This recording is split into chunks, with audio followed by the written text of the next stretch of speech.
Okay. Welcome back, everyone. If I can ask you all to take a seat, ready for session 2, that'd be great. We have a lot to get through in this session, so the better we can keep with time, the better for all of us. Welcome back from morning tea. I hope you enjoyed your morning tea. A reminder to please sign in to your CPD form. Sign your CPD form for session 2. Welcome to session 2. We're going to be discussing the emerging area of carbon markets, a very exciting area at the moment. We have 3 speakers joining us today, followed by a panel discussion.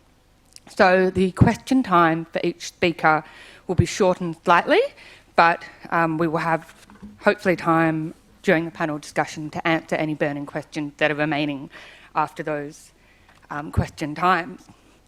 The first speaker we have today is Raphael Wood. Raphael is the Managing Director of the Market Advisory Group and is the heart of the Market Advisory Group. His passion, experience and knowledge of the industry makes him uniquely qualified to provide exceptional insights and advice to all participants in the carbon and environmental markets. Raphael has had a varied career driven by the need to make a difference and connect with people. Starting his career as a geologist in the mining industry, he moved on to be a commodities trader, stockbroker and investment advisor, racking up over a decade in financial markets. After a conversation with his kids about the future of the world, Raphael moved to work in government, where he was instrumental in designing and implementing some of the Australian government's key market mechanisms, including the Renewable Energy Target, Carbon Pricing Mechanism, and the Emissions Reduction Fund. Rounding off his experience, Raph also worked with Australia's largest carbon project developer as head of environmental markets. Completing the circle of market roles, Raph's knowledge about liable entities, financial markets, government policy, and project development places him as one of the most uniquely qualified, independent carbon and environmental market advisors in Australia. Raphael founded the Market Advisory Group in 2018 to provide independent, impartial, expert advice to all sides of the industry. Since then, he has been providing bespoke, tailored advice to dozens of high-profile national and international firms. So welcome, Raph. He will be talking us through Carbon Markets 101, and thank you for joining us today.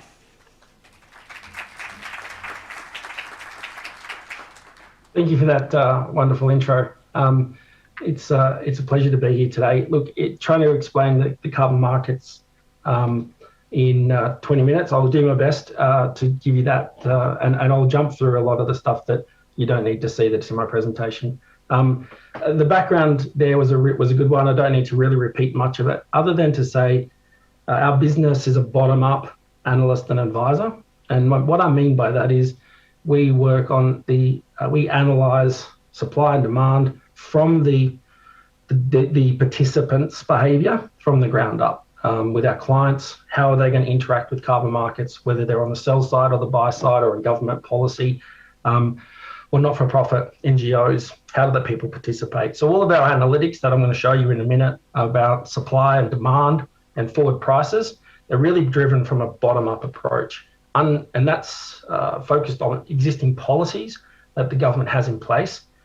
We try not to speculate on what policies will occur, what's going to come out of COP26 next week, or what's going to come out of the election what more detail is going to come out of the government prior to the next election about its climate change policies. We model it, but we don't speculate on it until it's fact.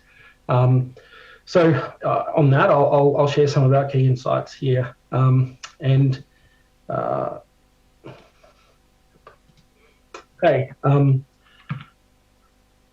case you don't know, Carbon Market Fundamental 101, I'll go back to that slide actually, apologies. The carbon market is Australian Carbon Credit Unit is the credit unit that underpins the market, and it is a financial product under the Corporations Act. So to give advice or to discuss Australian carbon credit units, you need to have an Australian Financial Services licence. We have one. So The our journey is one of, I think our market advisory group's journey very much mirrors the Australian carbon markets journey. We started in consulting with one or two of us back in 2018, and we've moved through analytics, so supply analytics, demand analytics, to help our clients to understand what was coming. We started with doing work on due diligence, so analysing the risks around carbon project developers, around carbon projects, policy, on the ground, weather, climate, fire.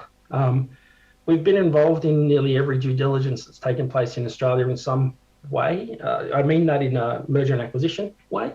We're involved in the green collar acquisition, the climate friendly acquisitions, Shell's purchase of Select Carbon over there in WA, Mitsui, Mitsubishi, AI Carbon. All of those, we in some way help to provide risk assessment and due diligence on that, as well as individual project due diligence. We're doing on right now. I just got off the phone doing a due diligence on a project in Queensland. We also do project services. So we've evolved our business to assist project developers to improve their services and to assist them where they don't have the capability and capacity to undertake the high level internal governance and framework and project design. We do that as well. And more recently, we've been advising investment firms, private equity and corporates on how to invest into the carbon industry. And so from that quick background, you can see that we're on the ground doing.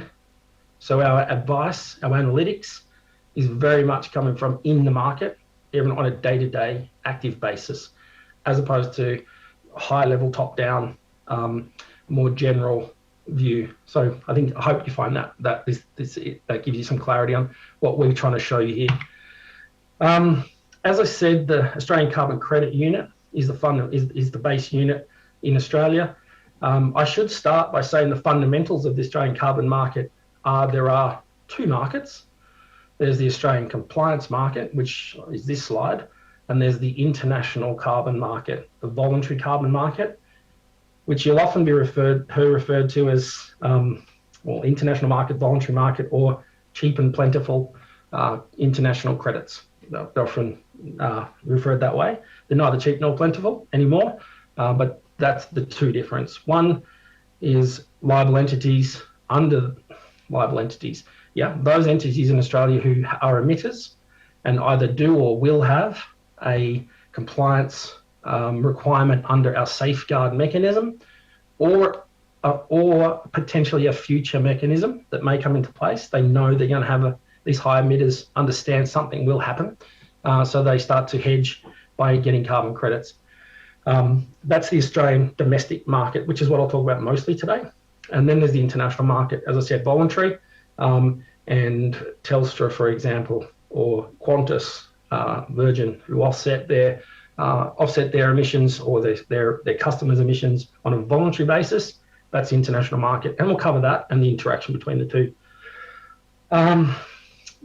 So I think, for example, one of the things to know about international markets, we're involved in that as well. We actually advise and assist Telstra with their carbon neutral offsetting, which is several million tonnes of carbon a year. So again, coming from in the market, our analytics is very much bottom up.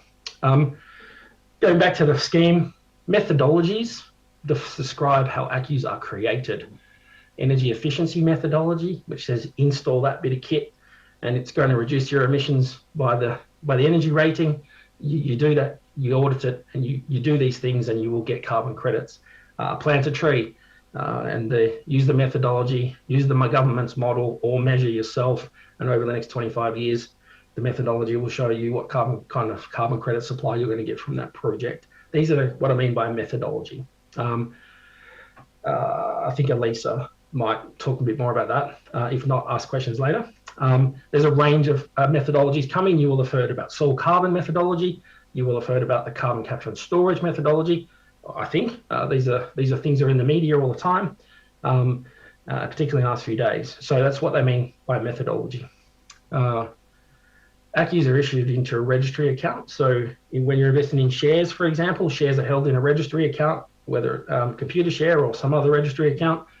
Similarly, the Australian government holds the Australian National Registry of Emissions Units, the ANREU, and that's where ACCUs are held, and they transfer between counterparties when traded, and a counterparty will transfer them after receipt of a payment normally for those ACCUs. Our financial products, as I said, regulated by ASIC. Now, historically, the main buyer of Australian carbon credits has been the Australian government through the Emissions Reduction Fund. And the auction is held every 6 months or thereabouts. And we just had an auction announced, a result actually announced on Friday. I'll talk to that in a second. As I said, liable entities and also voluntary market participants can purchase carbon credits and will do so more in the future. You can purchase an Australian carbon credit unit to meet your voluntary offsetting requirements. People haven't historically, because the difference between an international unit at $1 and the Australian carbon credit at $15 was immense. As those two are converging, or people are losing, having questions about the integrity of international units, we're seeing more and more people use Australian carbon credit units to meet their voluntary demand. Historically, auctions, the auction takes place, as I said, every 6 months. This is the last 13 auctions in a visual form. I was at the regulator for the first 3. No correlation between how much was purchased at the first 3, just happens to be coincidence. I helped to design this auction process, so any questions you've got about it, I'm happy to answer. I think it's becoming less and less relevant as a market participant. As a buyer, most of the transactions that we see in the market now happen in the secondary market, the non-government market. Still regulated by the regulator and ASIC, but just transactions between counterparties, as a normal commodity would be. This auction shows a decrease in volume since auction 1 through to auction 8, and almost no auction, volume was transacted in auction 9. Reason being, the price was too low. There was a couple of reasons to that, but that's fundamentally the one. You can see the price was pretty flat. The price is on the right-hand column, and that's the dotted line. You can see that the price flattened out between December 17 auction and the July 19 auction. That may have been somewhat political, and therefore it just slowed down supply, because supply is driven by price, and that price was too low to incentivize new projects. As the prices started to rise, we're starting to see more. We're starting to see more people come to contract with the government, and also that's correlating to projects registered.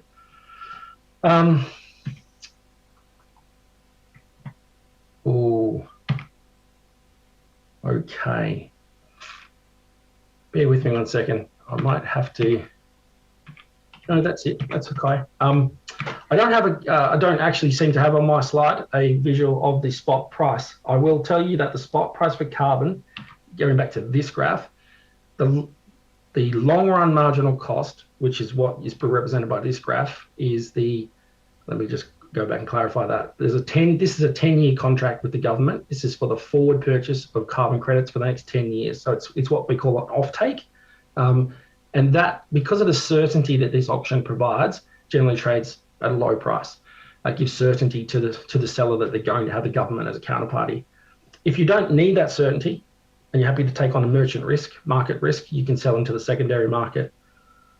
90% of the carbon market is currently contracted to the government, or all supply in the market. Very little is freely available. And the spot market, therefore, where transactions occur on the spot between two counterparties overnight, and I'll give them to you tomorrow, you pay me that, you pay me that same day, that occurs, and the current price is $34.50. $34 is the last quoted by the broker here, by brokers, but I'm aware of a trade that went through today at $34.50. So that's a lot higher than the long run marginal cost. We will come back to that. And I think we should ask questions about that if it's important. The spot price is currently in a constrained market. It is constrained, not a lot of supply and more demand from mostly private equity investors and speculators, and so therefore the price is just rising. While we're on, while Elisa and Sally are talking, I'll get an up-to-date spot price so you can see a graph of it during question time. Our analytics. Our analytics shows supply and demand and a price forecast. And we've believed from the very start that without a price forecast, how can you make the right choice? How can you have a carbon strategy if you didn't know what the price was going to be? And that always remains the case. So a robust analysis of supply and demand to get a price forecast is important. So first, we start with demand. And here are the various sources of demand in the Australian market. Starting this year and heading out towards 2030. We do project out to 2050, but this is the most accurate, I think, this 10-year period. The government at the bottom in the Climate Solutions Fund, then there's voluntary demand, and we see state and territory demand, which is also somewhat voluntary, or commitments to 2030, 2040, and 2050 carbon neutral targets. Then there's liquidity. Banks need to hold it. Traders need to hold it, just to have a bank of units to be able to move things, write derivatives, do forwards, lend against. So there's a liquidity requirement. It's material and it should be there. Speculative. We've got speculative quite low. We think speculative is, we've been a bit conservative there. Probably seen about 500,000 credits trade in the speculative market.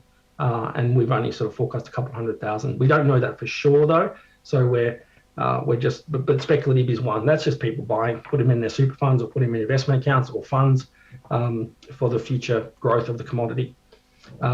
Safeguard compliance, that's the government's safeguard mechanism. I'm not going to go into that so much other than to say when the government talked about spending taxpayers' money on buying carbon credits to use against its Paris commitment, there was a requirement put in the legislation that everyone else's emissions should be capped at some level to ensure that the government wasn't paying for credits over here and then letting emitters emit unabated. So a cap was put in place. Not many of those companies who report under their facility to the government as an emission source were captured by the safeguarding mechanism. As you can see, that grey is quite a thin number.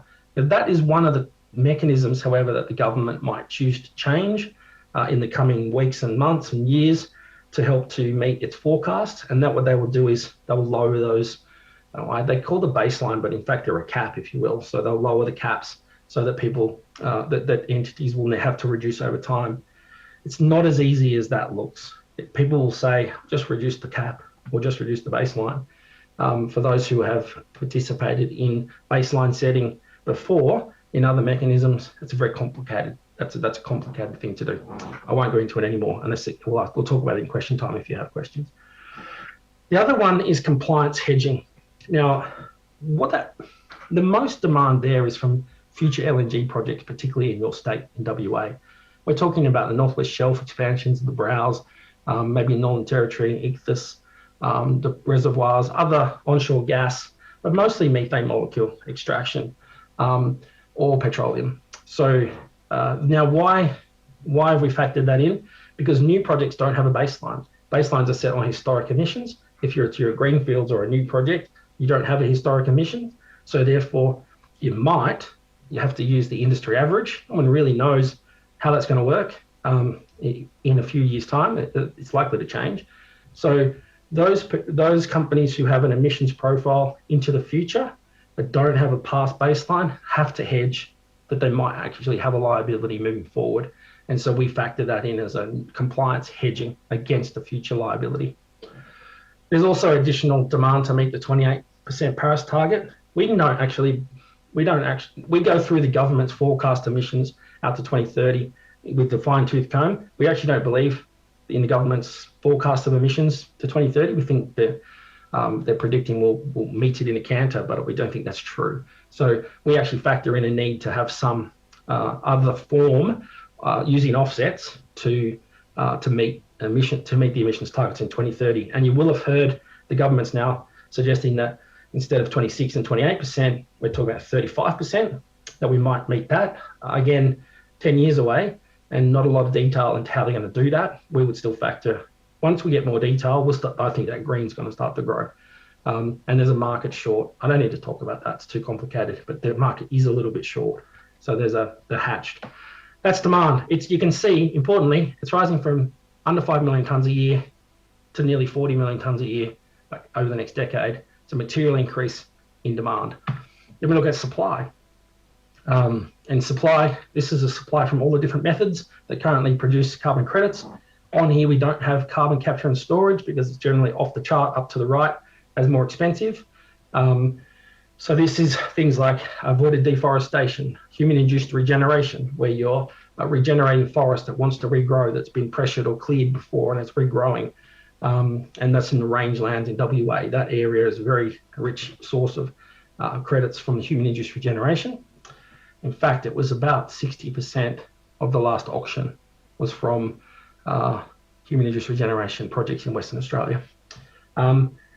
That's the green, and you can see that diminishes over. That will run out. Eventually, all of the projects all the properties that can do that project will be under a project, and there will be no more. So that one fades out, and then industrial energy and fuel efficiency, which is the tan, starts to come in and take over. And that's a bit like your facilities, energy efficiency upgrades, or carbon capture and storage would fit under that in some instances. So what we can see there is the millions of tonnes per annum that can be done, that could be produced for any price point. And if you want 10 million tonnes per annum, then you'll need to pay up to $25 a tonne on this graph. So 10 million tonnes per annum, look along the bottom, go up, come across, and that says that we need to develop new projects, you're going to need to pay about $25 a tonne. If you've got supply and you've got demand, then, and this is just to show you each of those sort of they're called a MAC curve, a marginal abatement cost curve. The difference between human-induced regeneration on the left, which will run out, doesn't matter what price you pay, there's no more volume left, and environmental plantings where once you hit $25, actually the industry, it scales quite a lot. In industrial energy efficiency, similarly, scales at about that $25 mark. So that's what underpins that supply graph, and we've got there's seven methodologies that we do this analysis for. We analyze it down to the state level, sometimes even regional level, to get it more granular, but this is the national one showing you. You come back to the price then. Now this is the price to develop a new project. So it's not a spot price. We're not trying to predict spot. We're saying if you need volume and the spot might be higher, it might be lower. This is not trying to predict that. This is just showing if you need some volume and you wanted to develop a project from scratch on your own or pay someone to do it for you, these are the likely prices you're going to need to pay. Currently around 1766, we forecast it'll finish the year at. The last auction went in that, to prove its truth or to show accuracy, the last auction traded at $16.95. So that's the long run marginal cost. So we think there's some nuances as to why there might be a 66-cent difference, but we think we're pretty right there. And you can see it picks up and wobbles around. There's a reason why all of those wobbles, comes and goes in supply and demand. But $38.60 by the end of the decade, given the spot's currently $34.50, again, don't confuse the two. Spot will trade at a premium or a discount, depending on supply and demand dynamics at any moment in time. This is just the actual demand we see in the market, as opposed to speculative, and what a fair and reasonable person would pay for future supply from new projects. The top line hits $50 by 2028, and with recent announcements by the government on 2050 carbon neutral and 35% 2030, we will believe in the next week, in the next month, we'll be moving everything up. Our low case, the bottom of that price range, is no longer valid. If these things are true, and if we do commit to these things at COP, we'll move. Once they're actual, this will all be moving up. So get ready for that if you're trying to get long. It'll move up at the end towards 20. It'll pivot more mid-decade and move towards the end of the decade. I'll pause there. That's the Australian carbon market in a nutshell. We could deep dive into 1,000 different parts, but I think those three, supply, demand, and price, are three most important things to take out. Similarly, international markets. Let's have a quick look at those.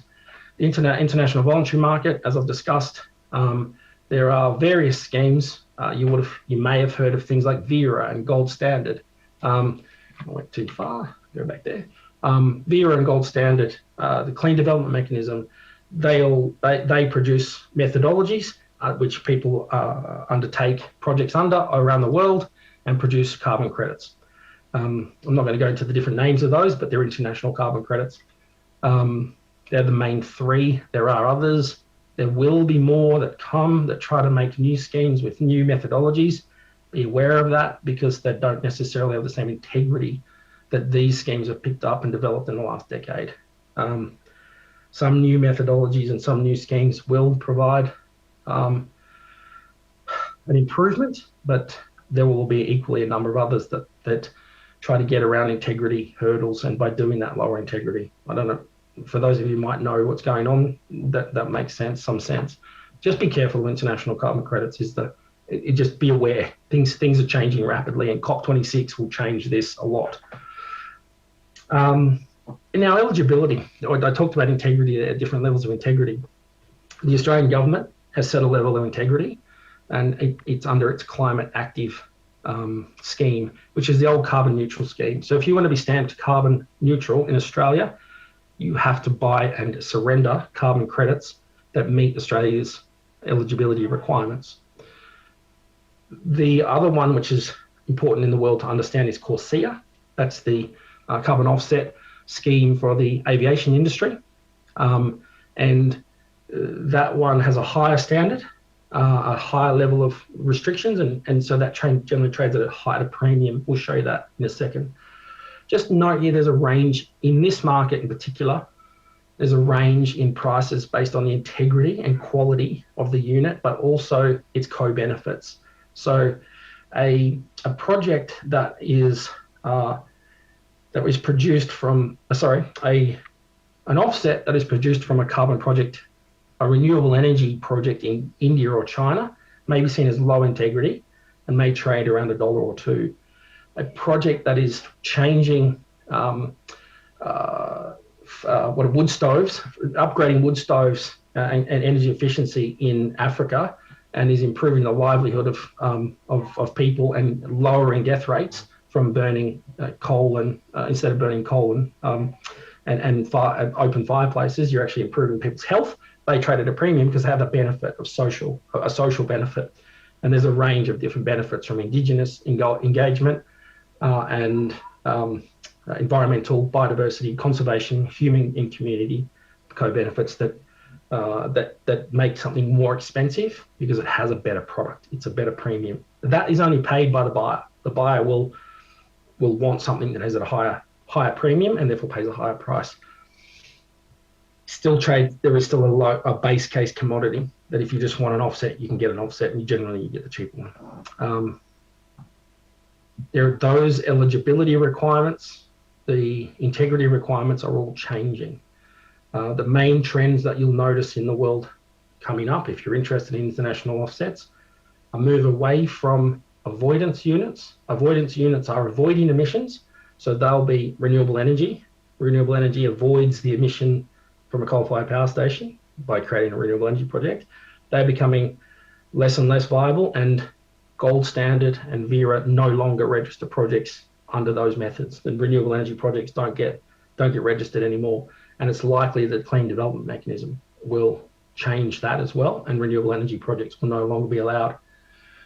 It's also got a lot to do with newness and additionality. Renewable energy is now business as usual. An interesting fundamental of the carbon market globally: if a thing becomes business as usual, an activity, or is required by law, it doesn't get carbon credits. If you have to do it or you don't have any other alternative, you don't get credited for doing it. It's no longer new nor additional. No longer additional is the word. That's a trend away from those to sequestration units. Removal units is what they're called, where you're removing a CO2 molecule from the atmosphere. And that can be either through trees, through biomass in the soil, through carbon capture and storage, etc., where you're actually removing a CO2 molecule. Interestingly, the international CR price has been in the doldrums for a long time.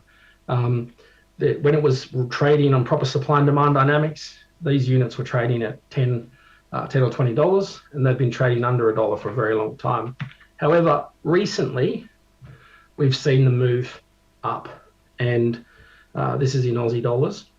Back in February 2021, we were buying them, not on this market, but we were buying them for around $1.50. And now, Corsia, this is climate active eligible. Actually, no, apologies, the slide's wrong. This is, there's conflict there. Corsia eligible credits is the title of the picture. That's what that is. Corsia being that scheme that I talked about for offsetting standards. Corsia eligible units are trading around the $7 mark. And we're seeing a lot more supply come into the market now that the price signal is now $7 and not $1. Now, this is just a little bit of a forecast to show you what happens when you take renewable energy supply out of the market. Renewable energy supply is most of the supply that you can see here on the graph, 500 million tonnes a year. By 2026, that's gone. Existing projects will no longer be receiving credits because they'll finish their crediting period and there'll be no new projects. So the supply that currently meets 60 to 70% or even more of market demand, of the demand, is gone. So international prices are rising, hence why that picture shows these things are going up. So complicated slide, but this is the thing you need to think about. How do the two interact? What is the international price going to do? Is the international price going to stay flat at 5, or is it going to go up to 100? And many of the corporations in the room may have an internal carbon price that shows that's $100 or more by 2030.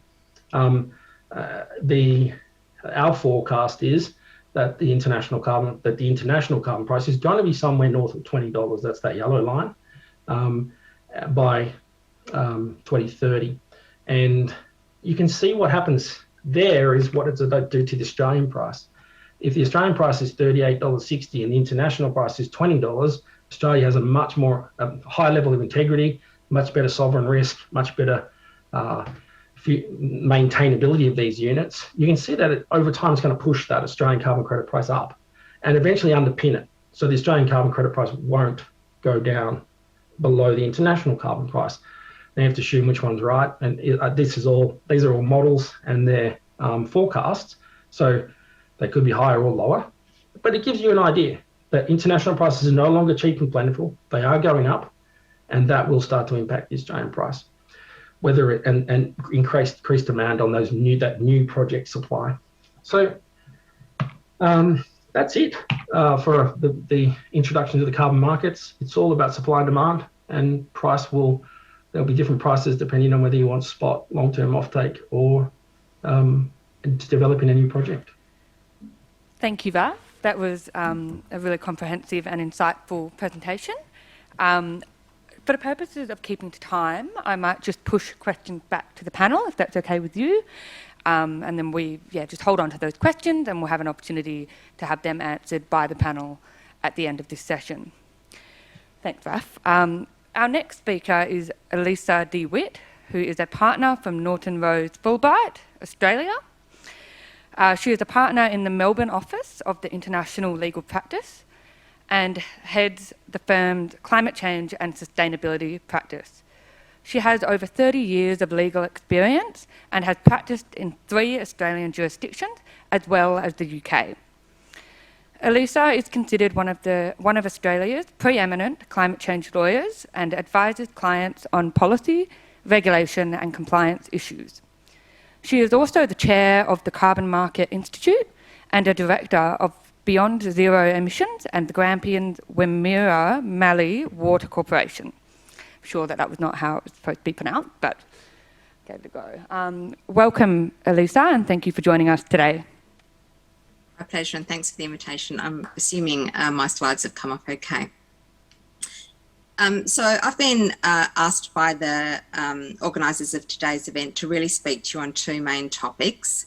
One is the proposal to allow safeguard mechanism credits to be issued, and the other is some work that's being done in the voluntary carbon market space by an international task force that's been set up. And if I've got time at the end, I'll also cover off some of the legal issues that we think are relevant in terms of participating in carbon markets.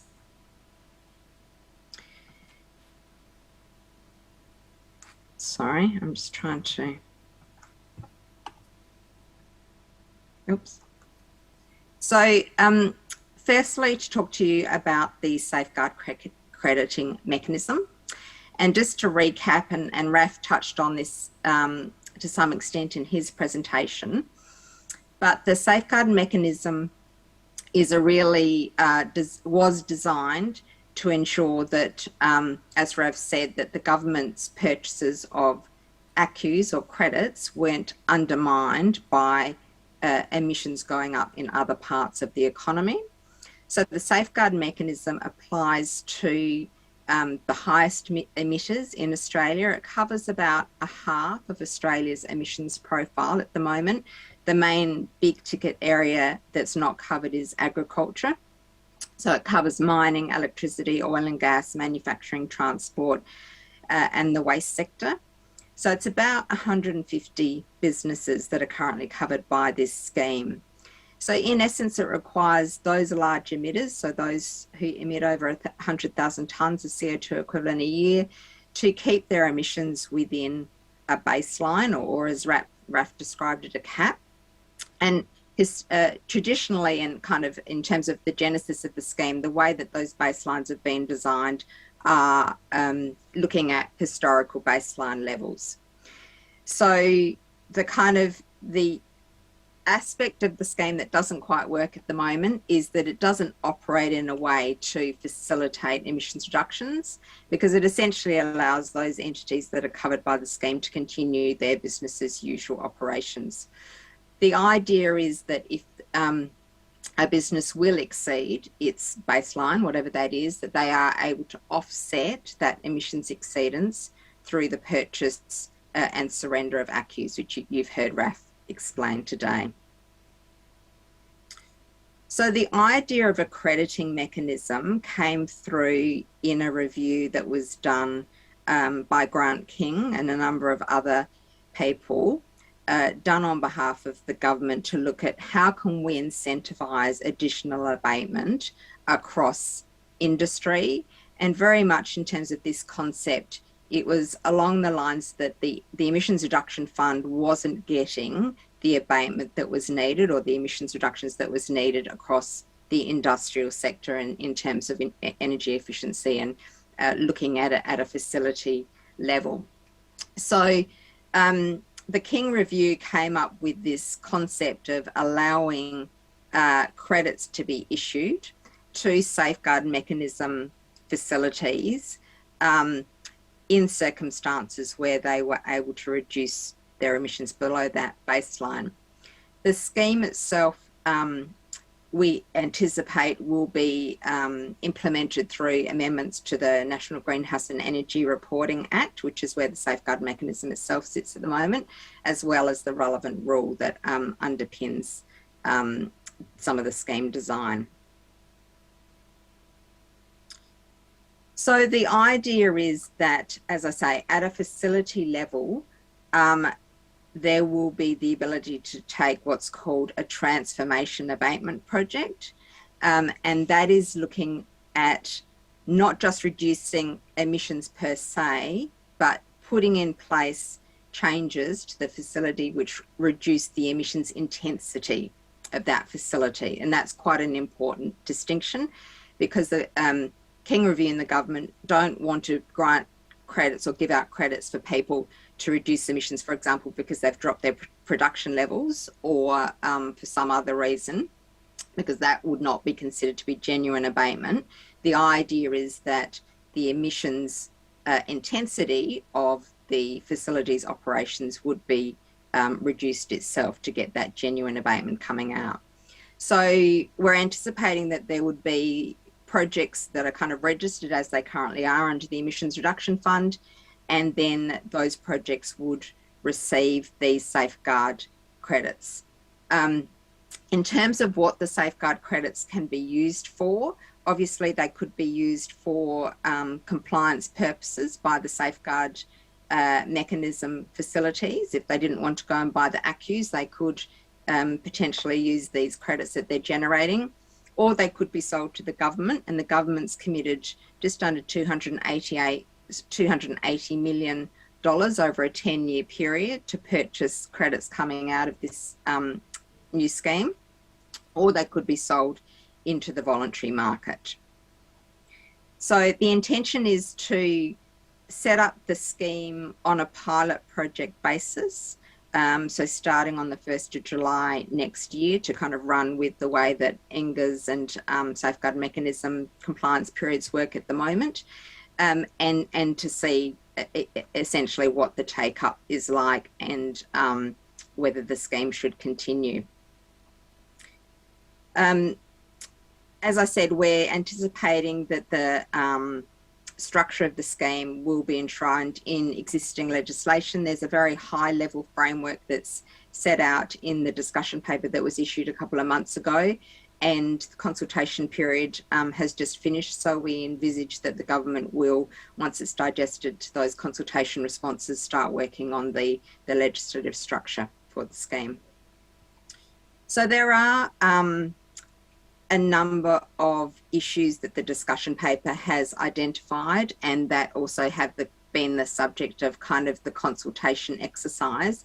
So one of the important aspects is to get that genuine abatement is how you set the reference level. So what are you using as your starting point to measure that reduction in emissions intensity, and whether that should be done based on the facility's own historical emissions intensity level, or whether you look at a kind of best practice industry approach in terms of setting that kind of starting point. As I said, a big focus on achieving the genuine abatement. It is intended that these projects and the ability to generate credits will only operate for a 5-year period. Certainly that's the initial intention, which is slightly different to what we see in the Emissions Reduction Fund, because there is the ability to get a project registered and generate credits for a 7-year lifespan for your kind of industrial type projects, and for 25 years for carbon sequestration projects.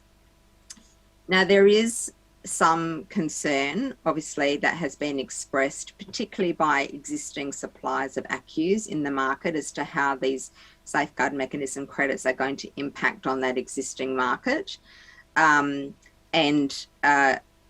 You know, there is some consternation, I guess, that allowing another form of crediting to come in will have a negative impact on the existing ACCU market. As you've heard today from Raph, the market's really, really short at the moment. So I guess on one take, any supply is good supply in terms of how short the market is.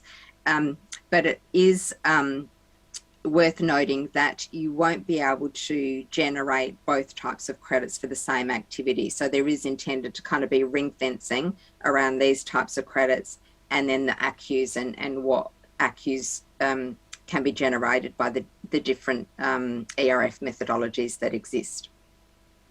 So quite a bit of material still for the government to work out in terms of final scheme design. It's intended that the credits will have vintage years, and that there will only be a limited period within which the credits can be used. At the moment, ACCUs, for example, have no expiry date, and in theory will continue to be able to be used for years to come, which is not intended to be the case for these types of credits. And basically another big thing is that after you've undertaken the project, the intention is that there will be a readjustment of that kind of baseline setting or reference point, so that we can't get emissions kind of bounce back after the project has ceased, and that reduction that's been achieved will continue going forward. So that is the new safeguard crediting mechanism. Moving on to the Task Force on Scaling Voluntary Carbon Markets. So this was a task force that was set up last year, kind of initiated by Mark Carney, who's the ex-governor of the Reserve Bank of England. You might have heard of him before. He's been very influential in terms of carbon markets and carbon pricing, and just the impact, you know, in terms of the financial markets from climate change. The task force itself has been chaired by Bill Winters, who's the CEO of Standard Chartered Bank, and it has had quite a, I guess, financial focus to the work that it's been doing. The task force itself kind of formed and started its work very quickly. So it came together and issued its first report in January 2021, which was very, very quick going in terms of what, how it came to be and the work it undertook. So essentially the main objective of the task force is really how do we scale up the voluntary market. So you heard Raph describe there's compliance markets that exist, such as the safeguard mechanism and others around the world, and then there is the voluntary market. So these are people who are not required to do carbon projects or to buy carbon credits, who are out there participating in a voluntary sense. So for example, when you tick that you want to offset your emissions from a flight, you are participating in the voluntary carbon market. So that market at the moment is currently sitting at around 300 million in terms of value. And what this task force has said is that we need to scale this market 15-fold if we're to achieve the Paris Agreement target of a 1.5 degree limit on temperature increase. So that 15-fold increase needs to happen by 2030, which means getting to a market size of about 4.5 billion. So obviously quite a tall ask. This slide is really just to give you an indication of, I guess, the types of organisations that participated in the task force. So a lot of, I guess, NGOs that are kind of interested in how markets will function in terms of driving the transition and working towards the Paris Agreement targets. Obviously a lot, as I said, of financial institutions, a lot of those organisations that are likely to be impacted by climate change and to need to undertake their own transition. So a lot of the fossil fuel companies were also involved in this market, as well as the likes of law firms and other types of service providers. So the guiding principle, I guess, underpinning the work of the task force was, well, there were 4 guiding principles that were used. So one, open source solutions, getting the ability for anyone to participate in the market, ensuring high environmental integrity, and obviously that's a really important aspect of any market, but particularly carbon markets, ensuring that the market can amplify other initiatives. And so I think Raph touched on this in his presentation, but the idea that by doing carbon projects and generating carbon credits, you're not only just getting the carbon benefit, you actually can get a whole lot of additional co-benefits. So for example, whether it's biodiversity, whether it's Indigenous engagement or employment or, you know, regional growth, that there are all of these other positives that can come out of doing carbon projects.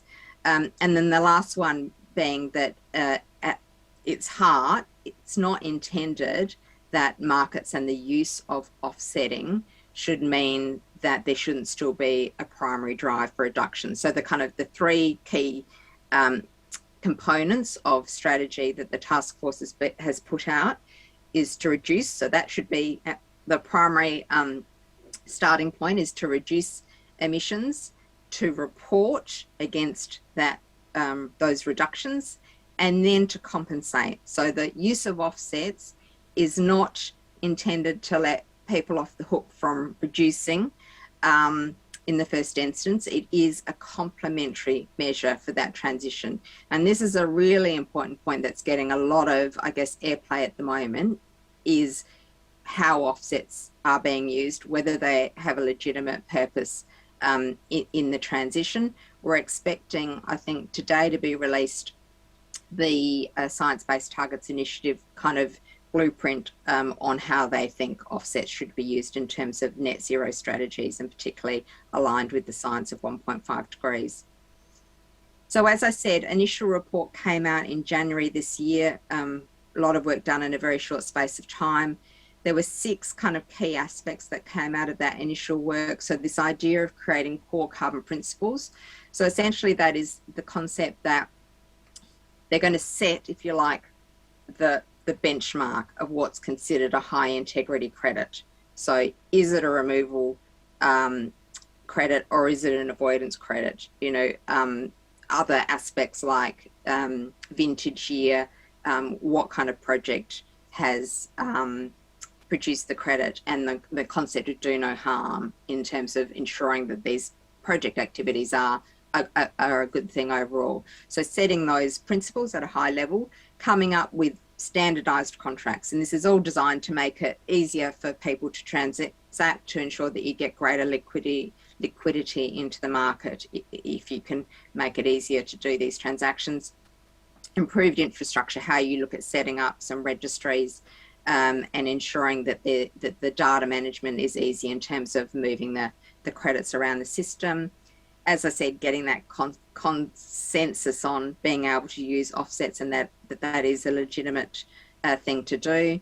Market integrity insurance, obviously ensuring no ability for fraud, and ensuring that all of the schemes are properly regulated, and then how we grow the demand. So how do those net zero targets that are being put out by corporates and by state and other governments, how do they send that signal as to what supply is needed to satisfy that demand?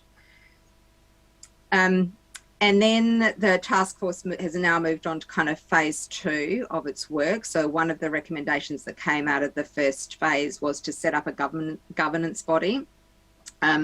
So as some of you might know, in a CDM context, the UNFCCC operates as that governance body to regulate how the mechanism is operated. So the idea is that there would be, and has been established, this governance body to kind of do these things like set the core carbon principles and work on getting that standardisation of contracts.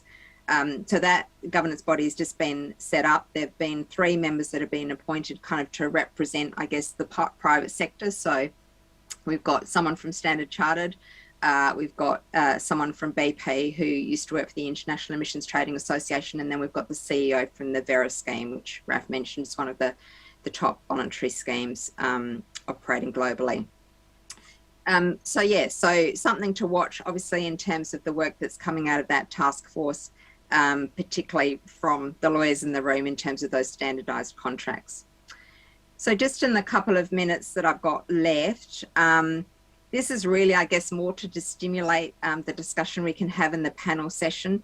We've been working in carbon markets, well, we've been working in Australia's carbon market since its inception, so since 2011 when the CFI legislation commenced.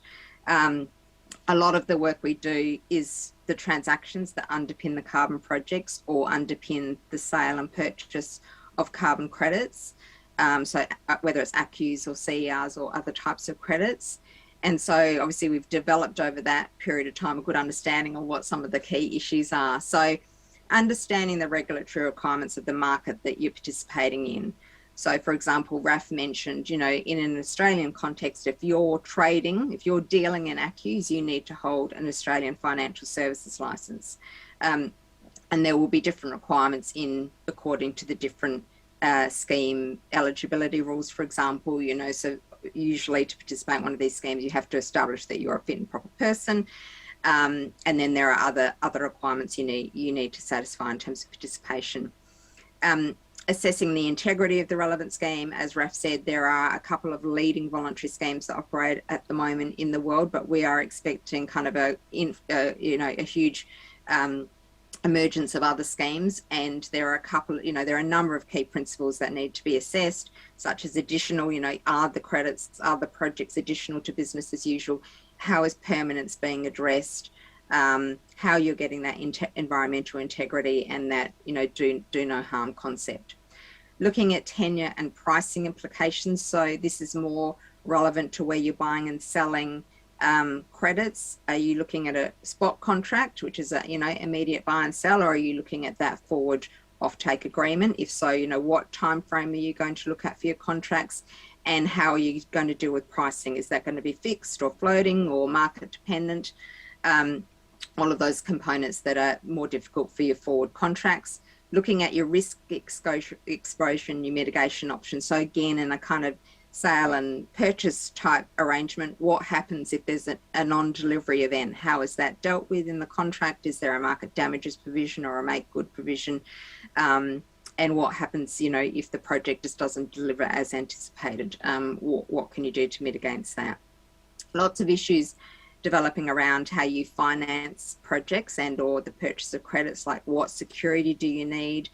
Do you need step-in rights if the project developer goes under, etc.? And then obviously looking at the appropriate contract type for the transaction. And there's a number of different contractual arrangements that can exist out there. Very often what we've seen is that project developers are doing arrangements with landholders to do these projects together, and then the project developer will often have their contract to sell the credits coming out of the project with a proportion of the revenue then going back to the landholder. But there are a number of different ways to structure things that have emerged as the scheme is developed. So I might stop there, hoping I haven't gone over time, but very happy to participate in the panel in terms of any questions. Thank you, Elisa. That was a fascinating presentation, and I look forward to continuing the discussion further in the panel. Our third and final speaker today is for the second session, not for the entire day, is Sally Wilkinson. Sally is the Chief Executive Officer at the South West Catchment Council. She has worked across several different industries on the proposition development for the innovation project of large business-to-consumer brands, including launching the first UK grocery home shopping service for global retail leader Tesco, the UK's first green electricity product, Bankwest's East Coast expansion, and is currently a board director of Busselton Jetty, where the world's largest underwater discovery centre is under construction.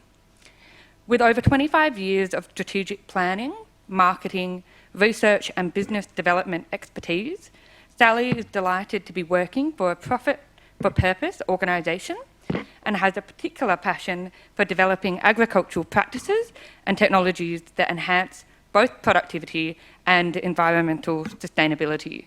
Sally will be talking to us about the Carbon and Biodiversity Pilot Program and the impact on carbon farming in the Southwest.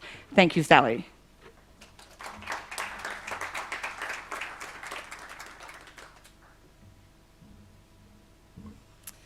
Thank you very much for having me here today. I'm just going to open up my laptop for my notes, so give me half a moment.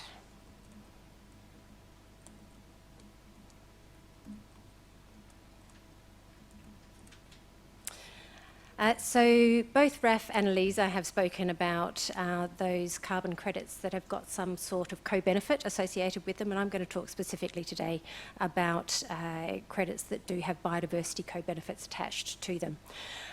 We are, in terms of South West Catchments Council, an independent NGO. We've been in existence for about 20 years, and predominantly our work is for the federal government. So we execute large multi-million-dollar contracts, delivering projects that are focusing on sustainable solutions to environmental issues in our region.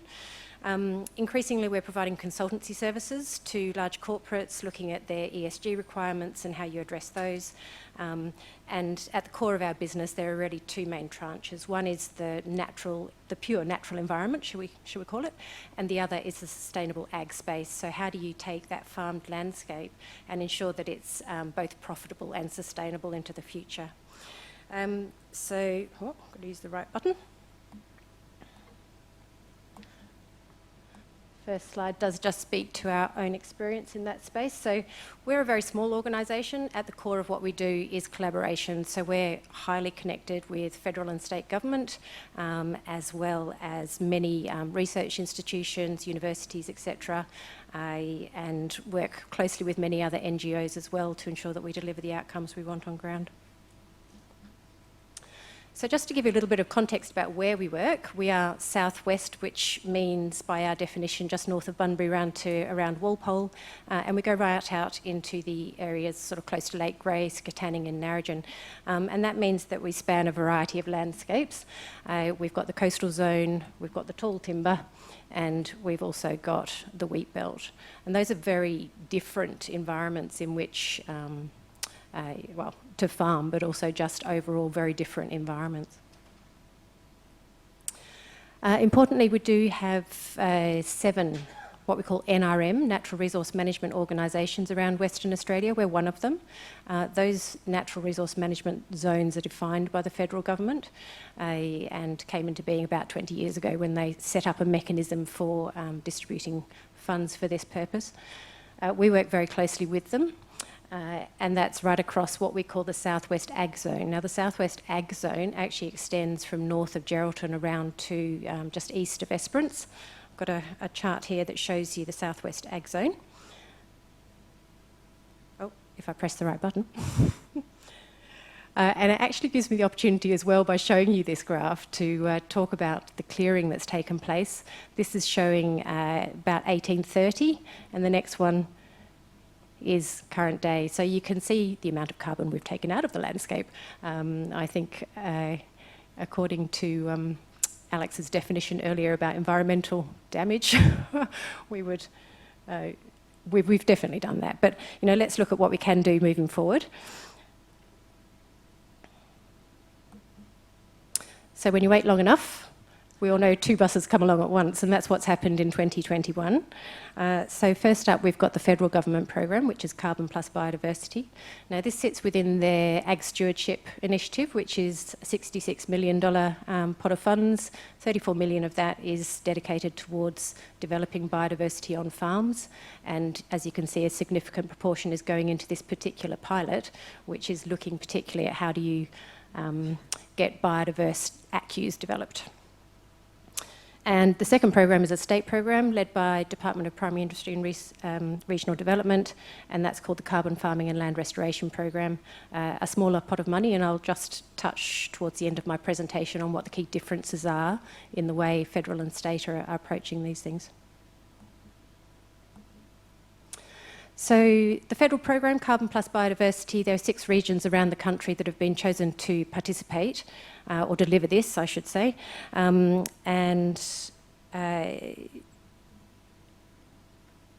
the only one in Western Australia, perhaps due to the fact that we have got that variety of landscapes.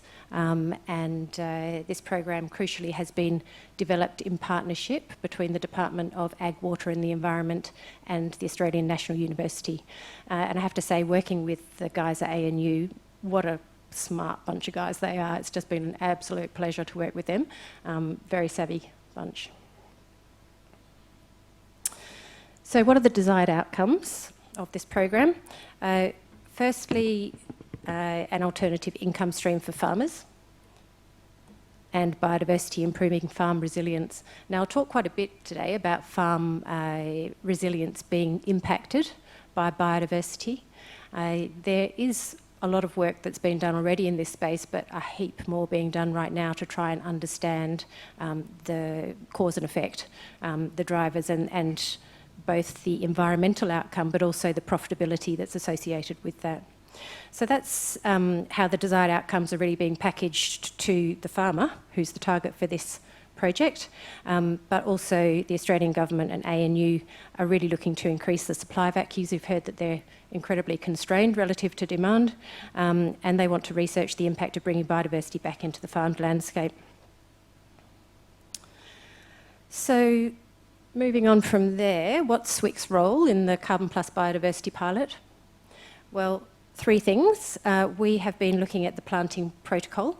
So ANU develop a biodiversity protocol that covers the whole country, and we refine it for our area. And you may or may not know that we're an internationally recognised biodiversity hotspot down in the southwest.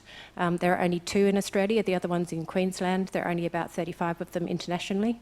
So it's a very, very significant area for biodiversity. We have over 700 individual, what we call vegetation associations or communities.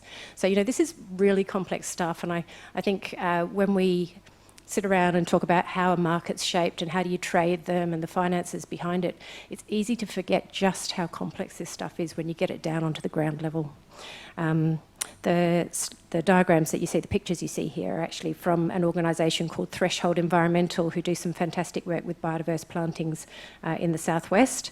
And you can see there that, it's not just an individual species that's going in. It's multiple species, but also multiple vegetation associations across an individual planting. So the other roles we had to play were providing a price guide for the region. Again, prices vary around the country significantly in terms of how do you deliver these sorts of projects. And the third element was developing awareness amongst the landholders and an understanding of the cost benefits and risks associated with this program. Just a note, we don't hold an AFSL, so we are not a carbon service provider. We're not trading in this space, but we are building our expertise and ability to help our landholders in the region. So moving on, just to reiterate, this project really is an opportunity, it's a initiative from the government that's really trying to stimulate the market to see if you can develop a natural market for biodiversity and carbon abatement combined. There are some specific rules around who's able to apply and what type of projects can get up under this scheme. So it targets marginal land. That's pretty key. I'll come back to that in a moment. So when you have a farmed landscape, you've got what you call marginal land and your more productive land. You have to have a 5 to a 200 hectare total area, and you have to maintain it for a minimum of 25 years. That 25-year requirement is set by the ERF, of course. If you register a carbon project, you have to ensure that you'll keep it going for a minimum of 25 years, or perhaps you can also choose a permanence period of 100 years. So it's best to think about this as two separate contracts. It is actually what it is. So the landholder who applies to be part of the pilot, if they're successful in their bid, will actually develop one contract with the Department of Ag, Department of Ag, Water and Environment, and the government will provide them with a biodiversity payment for the biodiverse element of the planting, and then they have to go on and register that project with the ERF, and as part of that registration with the ERF, they can then generate the ACCUs that they've got the ability to sell.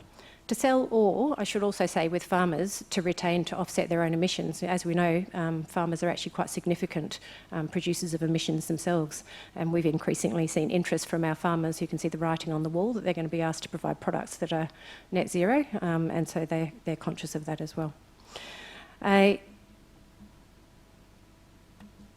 Only landholders can apply. It couldn't be carbon service providers putting in for this project, and they have to adhere to the environmental planting methodology. You've heard the others talk about methodologies, the different types that exist. This is a very specific one about environmental plantings, but it's also overlaid with that more complex carbon plus biodiversity protocol, so a more onerous requirement in the planting. Key development with this project is that ANU managed to negotiate with the CER and ERF to remove the cost of auditing these projects. Smaller projects historically just haven't been able to get up because the cost of auditing made it unviable. So auditing is really quite a significant cost on these projects, and those costs have now been removed, which is a great step forward. All right, so just to show you theoretically how does it work. I mentioned that this is on marginal farmland, so you don't expect to develop the carbon and grow the trees really quickly and develop heaps of ACCUs. The first scenario that you see in the middle, the grey bar, realistically unlikely to happen. If you're on marginal land, you're not going to predict to earn more ACCUs than the cost of the planting. So in that scenario, your project wouldn't get up. The types of activities that have been funded under this are the ones that you see on the left-hand side. So in that instance, your cost of planting is offset by the ACCUs that the model that ANU have produced, that they predict you'll be able to receive and sell, and then you get the biodiversity payment, and they put on a sweetener of a certain percentage, which they haven't released what that is. But as you can see, it's no huge money spinner for the farmer, I should just mention there's also a biodiversity benefit score factored in there, and again it becomes quite complex. It's around association with threatened species, whether you have mature trees for habitat within the area that you're going to put the plantation, and whether you're on a watercourse and those sorts of things. So an awful lot of detail goes on behind the scenes to determine which areas are appropriate for this. And yep, that's probably all I need to cover there. Right, so key risks and potential upside for landholders. Well, risks first up, government change of policy. Farmers are really, really mindful of this, and they have seen it happen in the past, so they do keep it top of mind. Cost increases over time being greater than the ANU model has predicted. For example, the labour to plant. You know, we're talking about real stuff happening on the ground here. If you can't get the labour or the labour's far more expensive, that's an issue, and we know that's a concern out in regional Australia at the moment. Poor sequestration. If you don't manage to grow those plantations as quickly as you anticipated and don't get as much sequestration, you won't earn as much. And loss of carbon. Loss of carbon is something that farmers are very concerned about, interested in. It's something that I'd like to talk more about in relation to soil carbon in actual fact. Where you're talking about plantations, their biggest concern is wildfire. A fire goes through, you know, what happens when I've invested all that money and I've suddenly lost it. There are ways in which that's mitigated, which we can talk about in question time if there is time. And then I said I'd talk about biodiversity on farms, but the big question is, how does biodiversity increase your natural capital? In the ag sector at the moment, there's a lot of discussion around environmental economic accounting and also around natural capital accounting, and how do you actually attach a value, an economic value, to these resources that we have. It becomes even more complex because the farm landscape is so varied, so very varied that, you know, something that works in one scenario doesn't work in another. So potential upside of this scheme. There's the plus percentage that's provided by the federal government. You might sequester more carbon than you predicted, and the one that I think is particularly interesting, ACCU prices might rise faster than predicted. Again, we don't know what's been modelled into the ANU model, but you can see the level of demand that's going to be out there. Okay, so that covers off on the federal program. I have got just one slide that's going to address the state program. The way state have set it up is there are two separate streams, and the first one there is called ACCU Plus, which is upfront funding for new ERF projects that deliver one of a variety of co-benefits. So the co-benefits that state are after aren't limited just to biodiversity. They also span out across more economic and social co-benefits, so they're interested to see things that can assist our Aboriginal communities, etc.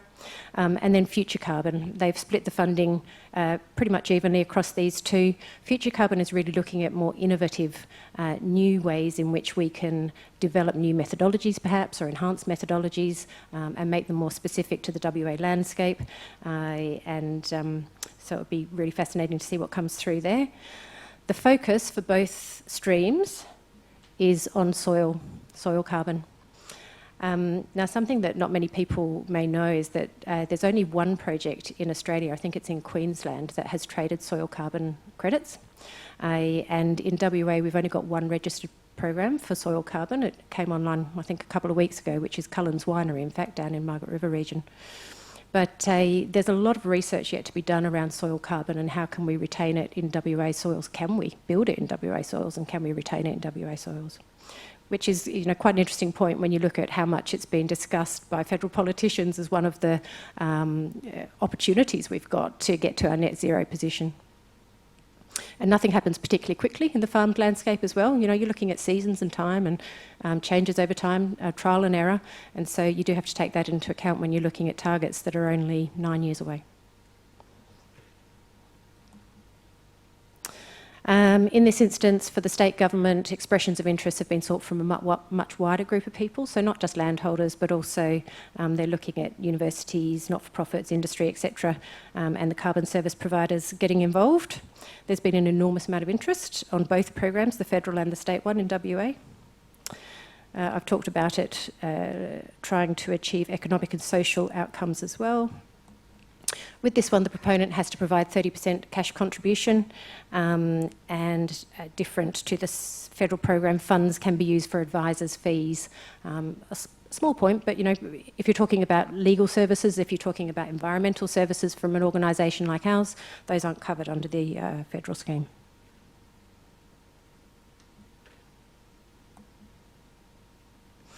Okay, so I've just got a few slides where I'm going to talk more generally about what are the opportunities and challenges for carbon farming in the southwest zone. I've split these into 3 areas.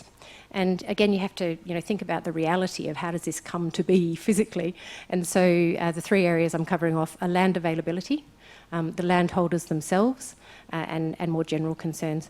But if you speak to any of the carbon service providers in WA, they will tell you that getting access to land is pretty much their number 1 concern and priority. Being able to access it, it is held by people who own it, and you need to take that into account when you're striking these deals. There is just one point here that I'd actually be very interested to get Raph and Elisa's view on, but I have heard mention that international demand for WA is going to be significant, WA land, given that the scale of our land is great. It's relatively low price when you think about cost per hectare compared to Europe, for example, and we've got a stable government. So if you're looking at trading off between Africa and Australia, say, you're going to choose Australia every time on that basis. Also the return on investment for marginal versus productive land. So we've seen in the graphs that Raph provided that the predicted price per acre is going to go up significantly, and you might think, well, yeah, sure, farmers are going to pile in because they're going to be earning more money. In actual fact, there are a lot of other things in the agricultural space that are earning good money at the moment, and so a farmer is always trading off about what is their alternative land use. And if they're locking something away for 25 to 100 years, that feels like quite a long time to a farmer. Environmental constraints. Again, the complexity around this is enormous. The number of different soil types we've got in Western Australia and the variety in climatic conditions means that you're dealing with a lot of different scenarios. And I've already mentioned we need to better understand that ability to sequester soil in sequester soil carbon in WA soils. So landowners, how about them? Like any group of businesses, you have the very savvy ones and the less so, but across the board, they're pretty time constrained. They're busy farming their land. And so to get up to speed on the carbon market is very challenging. It is not a simple beast, so that's quite difficult for them. It needs to be taken into consideration. They're being asked to change what they farm. That might sound very simple, but this is quite a significant change in that it's not another product that you grow or develop and you ship it off the farm and sell it. This is a product where you develop it and then you have to keep it on your farm. You have to integrate it into your management techniques and you have to maintain it for a really long time. So that's quite a different way of thinking for farmers. They're also being asked to change how they farm. So, with some of these soil carbon techniques, for example, they're really quite significantly different management techniques that they're being asked to perform. And is that realistic? Do they have the equipment for it? Some of these farmers have got huge sums of money invested in equipment that doesn't make it easy for them to change practices very easily. Some of the practices require them to have smaller fenced paddocks, but fencing costs a lot of money. So you have to take all those things into consideration. They've got quite complex motivations. They are a business, and a business needs to make money, so profits are concerned for them. But they're also land stewards, and you have a sliding scale there of some that are more concerned, some that are less. But they are land stewards. They've got intergenerational responsibility, and they take that really seriously, as anyone would. They don't want to make a decision that locks away use of their farm for a long period of time if they think that they want to leave freedom to their next generation to make decisions about how they use it. And sale flexibility. If you've got land under covenant, that can actually reduce the attractiveness of your property when you sell it.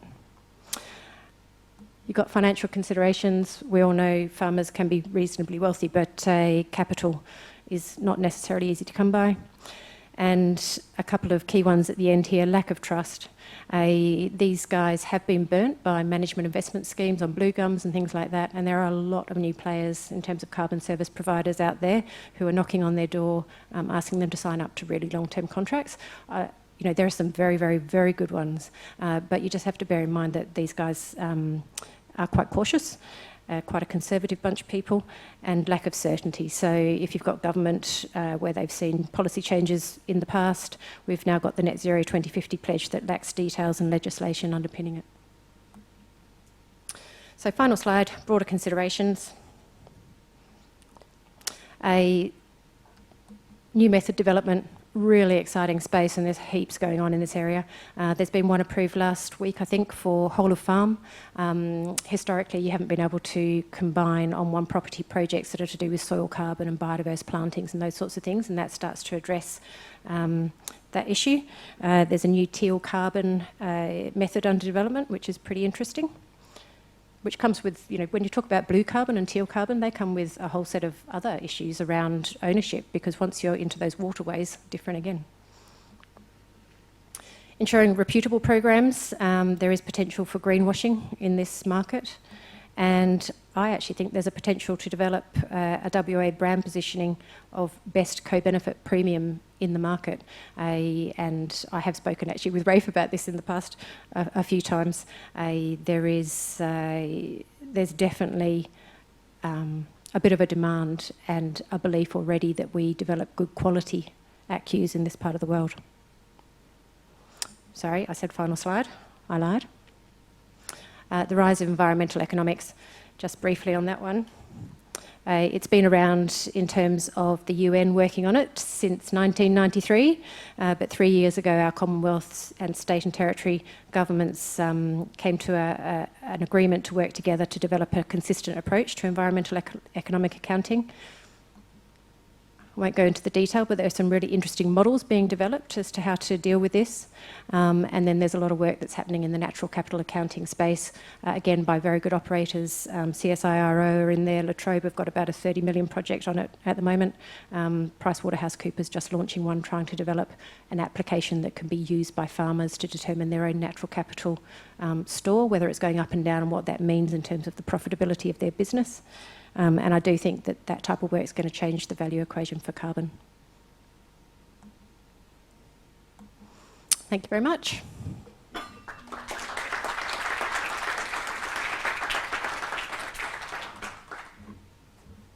Thank you, Sally, for another fascinating presentation with a more localised perspective. So now for our panel discussion. So we have 10 minutes, a little bit more than 10 minutes, for questions and for a panel discussion. So we've got the virtual speakers on the screen, Raph and Elisa, and we have Sally and myself here. And I was thinking, given that we didn't have any time for questions, that we would open it up to the broader audience first, and then if we have any time, I've got some broader questions that we can use as the topic for discussion. Does anyone have any questions? I'm sure that there's many people out there that have burning questions after those insightful presentations. Alex, I'll get you a microphone. Thank you very much. Look, thank you for 3 very interesting presentations. I'd certainly like to follow up more on individual conversations, but there was one issue that spanned the 3 presentations in a sense, and it's the interaction between limiting carbon emissions or greenhouse gas emissions across our economy and achieving a realistic price for carbon credits. And I've been working with a group of farmers in basically my hometown area, and we looked at the state program, and as much as it has some good values, the farmers' response was, it's just not enough money. If you want us to plant where the trees will grow, that means we can't crop there. That means we won't get the revenue from cropping. You've got to have at least an equivalent revenue for them. And then, of course, you've got the capital cost and the time and labour cost of instituting a new program of management. So, doesn't it? And I noticed that Raphael and Elisa sort of broadly referred to the safeguards mechanism as a cap. It's not at all. I mean, a safeguards mechanism company can apply to increase their emissions, to start a new project. Emissions intensity is not a cap.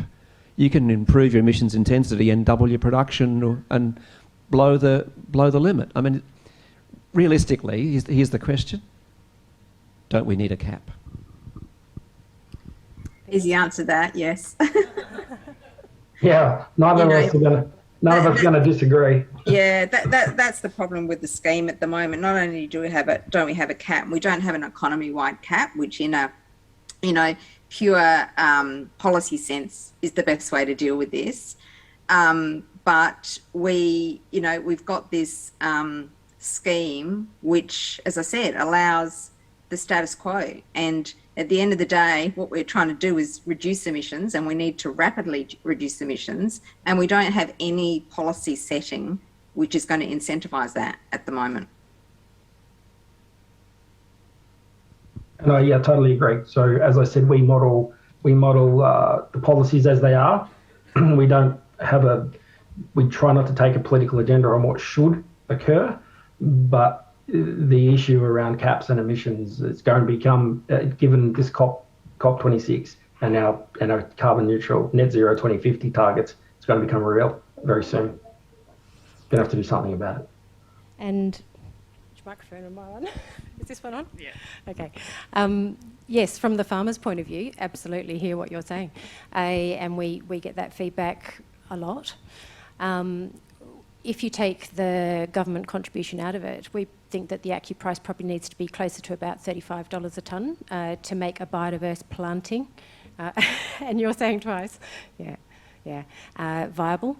But there are some interesting activities being undertaken. I know some broadacre farmers are looking at whether they can, plant up those smaller parts around the edge of farms where very large machinery just can't get in there anymore in the turning circle. So there are smaller pieces of land and parcels that you can package together to do something in this space. Just got that visual. If it's okay to share that, I'll just pull it up quickly. I'm not sure if I'm sharing my screen on the big screen, but that's when you said $35.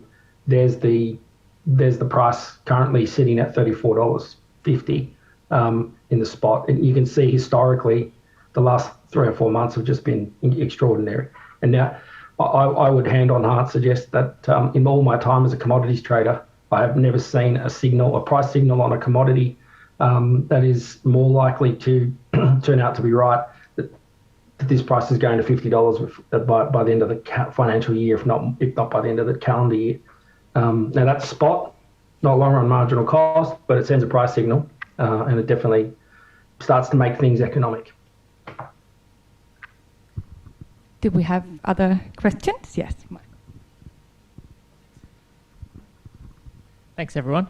We've seen the price of ACCUs going up and the price of large-scale generating certificates also going up, even though they're meant to end by 2030. Maybe a question for you, Raph. Do you see LGCs maintaining their price going up, or maybe even living on by 2030?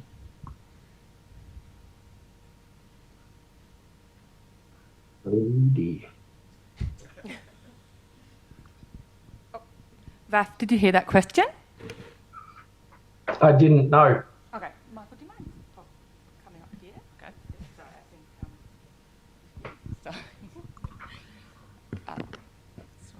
Okay. The price of ACCUs have gone up, as we've seen in these graphs, and the price of LGCs have recently gone up as well. Do you see them maintaining their price and living on behind the 2030 sort of deadline when they're probably going to end, or will they live beyond? A fascinating question, and really it's a clever question. LGCs, can you hear me okay? Someone, if you just nod. Yeah. Yep. LGCs are now underpinned by the carbon price. Let me tell you why. Not because they're fungible, not because they're the same, but your scope 2 emissions, those emissions that come from your energy source, are currently being used. You can use LGCs to offset those in your voluntary offsets. So the LGC price, you'll make a decision between using ACCUs or LGCs. As soon as the LGC price gets below the ACCU price, the LGC price will stay with that ACCU price for that amount of demand. What we expect will happen in 2030 with the LGC price is that the LGC will morph into what will be called a guarantee of origin certificate. The whole system is set up to measure where the ton of energy, kilowatt, megawatt of electricity comes from. So when we move into the hydrogen economy, and we want to be sure that the energy we're using to create hydrogen, either from a methane molecule or from the atmosphere, comes from renewable energy, guarantee of origin certificates will be needed to ensure that. So we think the whole LGC framework within the Clean Energy Regulator will just morph into a go certificate.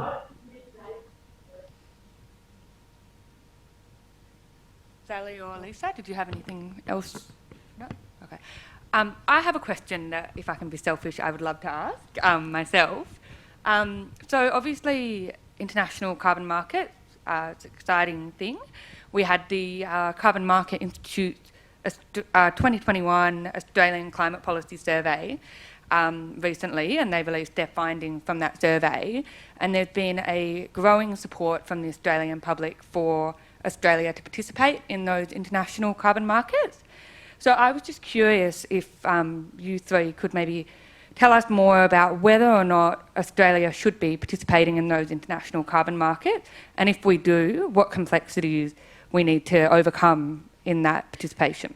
And also, if I can just add one other thing, I know that, Raph, you mentioned before that the Conference of the Parties 26, COP26, is coming up, so it's this weekend it starts.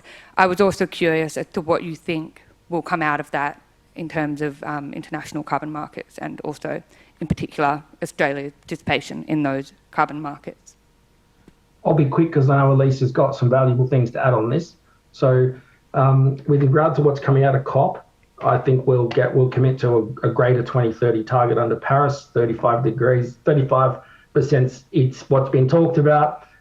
You don't talk about that number if it's not the number you're going to try to test with the world. So it looks like that's what it'll be. It's how politics works. Sorry, of course you know that. So then we'll have linkages. I think what we're hoping comes out of COP26 is international market setup, the Article 6 agreement, how international markets will interact.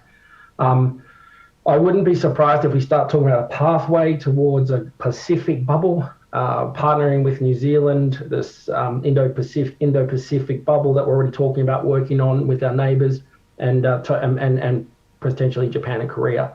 I'm not sure China will join that party given our current state of politics there, but let's say that Pacific, that's a Pacific bubble. The thing to note about that is all of those other, except for Indo-Pacific, all of those other partners, they'll be a source of demand for Australia. That we've got the land for natural capital projects, they don't. And their marginal abatement cost is energy facility level, much higher than us. So all of the things we have in our demand curve, COP and this next election, you can only make those demand sources go up.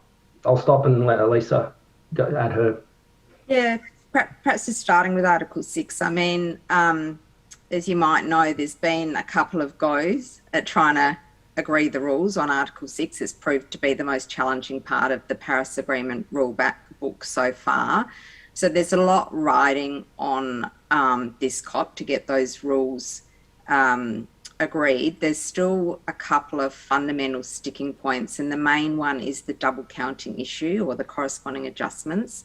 And this is the situation where we need to have a scenario where two countries can't count the same emission reduction twice. And at the moment, you know, there are some countries that are holding out to have that ability to count the emissions reductions domestically, but then still sell the credits internationally.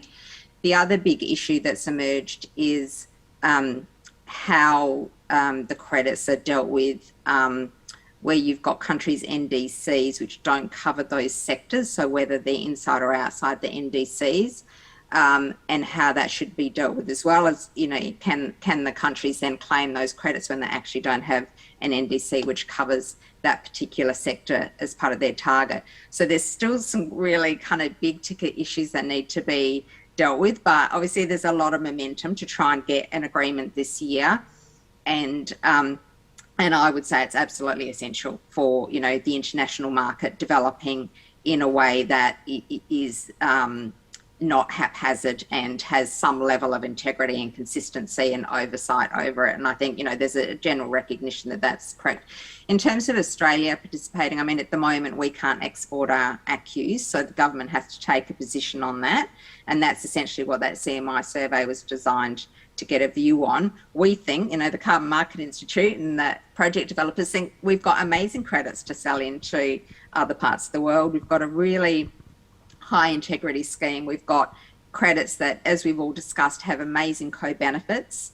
And we think, CMI thinks that there's a huge export opportunity for Australia there. So we would like to see the government in the longer term facilitate and allow that international trading.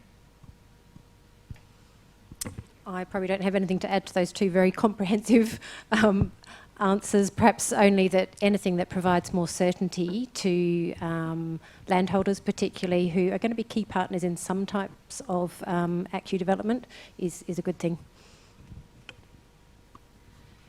Thank you all. And can I please get a round of applause for our wonderful speakers and panellists for a very insightful and fascinating session.